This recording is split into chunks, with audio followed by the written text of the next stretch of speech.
Boa noite, Daniele.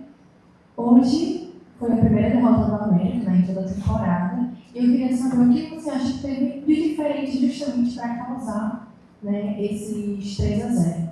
Então, eu queria saber o que você acha que foi feito diferente e o que deve ser melhorado para continuar na Copa do Nordeste sem também nenhuma derrota. Obrigada. Boa noite. Primeiro, tenho que pedir desculpa ao nosso torcedor pelo resultado, pela nossa apresentação. E o que justifica o resultado do jogo foi que nós fomos uma América irreconhecível.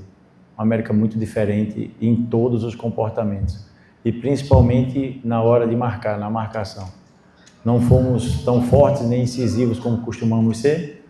E num jogo como esse, um jogo decisivo, um clássico, todo e qualquer detalhe, toda e qualquer mudança de comportamento que te proporcionava antes bons resultados, a partir do momento que nós não implementamos aquele comportamento que tínhamos, a tendência não conseguiu o resultado. Infelizmente, foi no clássico e da forma como foi. Então, pedir desculpa realmente ao nosso torcedor pela nossa apresentação e eu assumo toda a responsabilidade do resultado. Daniele, boa noite. Boa noite. Souza sempre é muito cobrado. E em jogo grande, como você bem ressaltou em um clássico, ainda mais. Faltou mais do Souza nesse duelo contra o ABC. Em muitos momentos a gente via que faltava a participação dele na partida. Eu queria saber a sua opinião. Os mais experientes, principalmente os que são ex-jogadores e jogaram, tem um dito que se fala que 7 carrega 3, mas 3 não carrega 7. Então, pontuar aqui quem foi mal, quem foi bem, principalmente quem foi mal, foi muita gente abaixo do esperado. Não só o Souza, como bastante gente. Então, não é acreditar... Claro que ele, por ser o cara que sempre assume as responsabilidades, que faz com que o jogo desenvolva de forma diferente.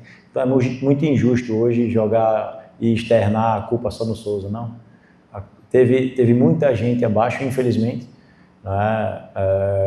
Foi um jogo que...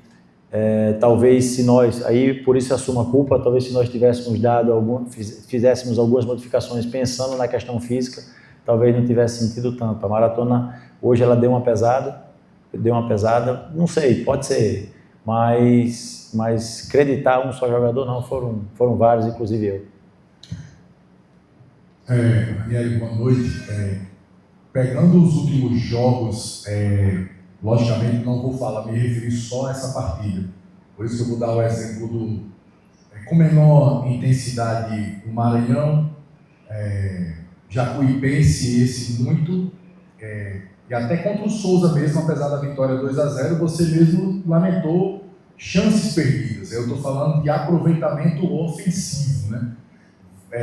Será que essa derrota por 3-0 hoje, e claro que toda equipe que tinha uma invencibilidade como a sua, ela um dia iria perder essa invencibilidade. Também não estou me referindo a isso, estou me referindo à eficiência ofensiva que já alguns jogos já demonstra claramente que precisa de algum ajuste. Será que depois dessa derrota você vai repensar algumas escolhas, seja posicionamento tático ou até peças ofensivas mesmo? Sim, principalmente a nível de peças. Mas eu te respondi isso há jogos atrás, tem que credenciar também ao próprio adversário que está anulando alguns movimentos que nós costumeiramente estamos desenvolvendo. E agora é a hora de variar, de criar uma variação diferente, um posicionamento diferente, uma peça diferente para justamente em cima de uma característica individual mudar e gerar uma situação que gere desequilíbrio ao adversário. Mas é bem por aí mesmo, em mudanças, em organização de posicionamento e alguma situação que possa criar uma variação para surpreender o adversário. Daniele, você fez uma análise do jogo, mas eu queria falar especificamente do segundo tempo. O América já vai em desvantagem para o intervalo. Muito se espera que as coisas se acertem nesse período para que o Alvirrubro pudesse aí ter uma reação dentro da partida.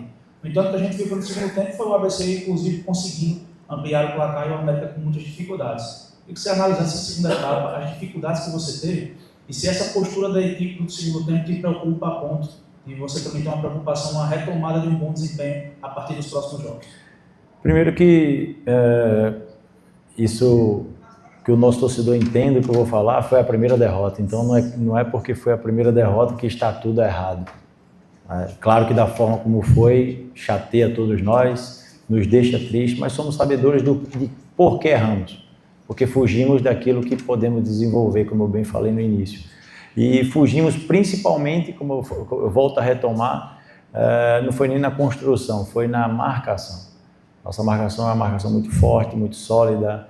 Perdemos briga de primeira bola que não somos acostumados a perder. Perdemos disputa de segunda bola também.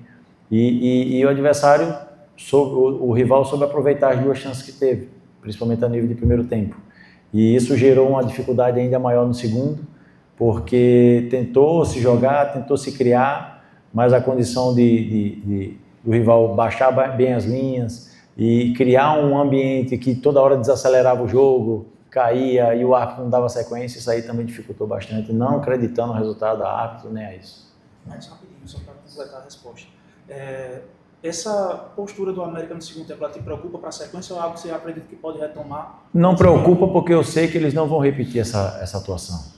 Está todo mundo muito chateado ali no vestiário, sabedor de que fomos muito fora da curva, fomos muito fora daquilo que podemos desenvolver. Então, a preocupação não existe. O que existe é um sentimento de chateação e, em cima disso, é retomar e ser o América de sempre.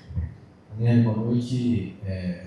A gente vê Clássico dos Reis em muitos ajustes, eu falo de placar, muito justo. A última vez que aconteceu 3-0 foi em 2022, foi o América em São ABC. Eu queria saber de você, em relação a esse placar, se o América mereceu perder por esse placar 3-0 contra o ABC hoje na Arena das Dunas. Não vou falar nunca que mereceu. O adversário soube aproveitar as 3 oportunidades que teve. Eu tive uma real, então não seria... Talvez se fizesse o gol naquele momento, mudasse o contexto totalmente. Então, falar que mereceu, não. Falar que o rival foi eficiente e construiu o processo de vitória. Então, a eficiência dele gerou a condição de ganhar o jogo. Mas ser merecedor ou não vejo por esse lado. Né, boa noite. Você comentou na fala anterior que não queria acreditar o resultado da arbitragem, mas eu queria sua avaliação, porque alguns momentos eu vi jogadores muito irritados. O próprio Messi no final, quando foi expulso, eu vi que você deu uma broncadeira para ele sair logo de campo para não cair na pilha. Eu queria que você avaliasse a arbitragem, você acredita também que faltou alguns momentos inteligência emocional dos jogadores para não cair na pilha da arbitragem? Eu não posso acreditar a arbitragem que não teve um erro de fato do árbitro para a construção dos 3 gols do adversário. Mas que o jogo foi picotado, foi toda hora caindo e isso gerou uma desaceleração do processo, principalmente do segundo tempo, sim. Mas o árbitro fez o jogo que teria que ter feito, irritou, fazer o quê? Nessa hora é ter realmente frieza e sabedoria para passar por isso e continuar jogando e tentar ir em busca de reverter o resultado.